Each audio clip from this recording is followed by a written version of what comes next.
ഇങ്ങനെ നേതാക്കന്മാരുടെ അച്ഛന്മാർക്കല്ല, ഇതിന്റെ പുറകിൽ പ്രവർത്തിക്കുന്ന ജനങ്ങൾക്കാണ് ഇതിന് പ്രാധാന്യം കൊടുക്കേണ്ടത് എന്നുള്ള ആ ഒരു നല്ല ലക്ഷ്യബോധം നിലനിൽക്കുവാൻ തക്കവണ്ണം ഇടയാകട്ടെ എന്ന് പ്രത്യേകമായിട്ട് ആഗ്രഹിക്കുകയും ആശംസിക്കുകയും ചെയ്യുന്നു. കൊച്ചുമാത്തി അച്ഛനെ ആ കാര്യത്തിൽ ഞാൻ പ്രത്യേകമായിട്ട് റിക്വസ്റ്റ് ചെയ്തുകൊണ്ട് അപേക്ഷിക്കുന്നു. ഐസക്കച്ചൻ പറഞ്ഞത് കേട്ടല്ലോ, ഈ പ്രായമുള്ള ആളെ എങ്ങനെ കണ്ടെത്തും? 90 വയസ്സുള്ള ആരെങ്കിലും വന്നിട്ടുണ്ട്? 90 വയസ്സുള്ള ആരെങ്കിലും വന്നിട്ടുണ്ടോ?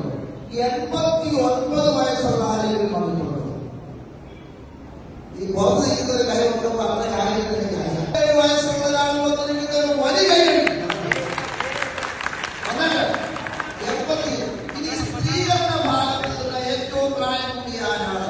86 സ്ത്രീകളുടെ പ്രായത്തില് 85 ഉണ്ടോ? 84 ഉണ്ടോ?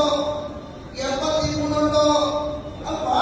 അങ്ങനെ ഇന്ന് ഐസക്കച്ചന്റെ, നമ്മുടെ ഉദ്ഘാടകനായ ഐസക്കച്ചന്റെ സാന്നിധ്യത്തിൽ നമ്മുടെ ഇടവയിലെ പ്രായം ചെന്ന 2 പേര് ഇത് ഉദ്ഘാടനം ചെയ്തു. അവരെ കൈയടിച്ച് നമുക്ക് സ്വാഗതം ചെയ്തു.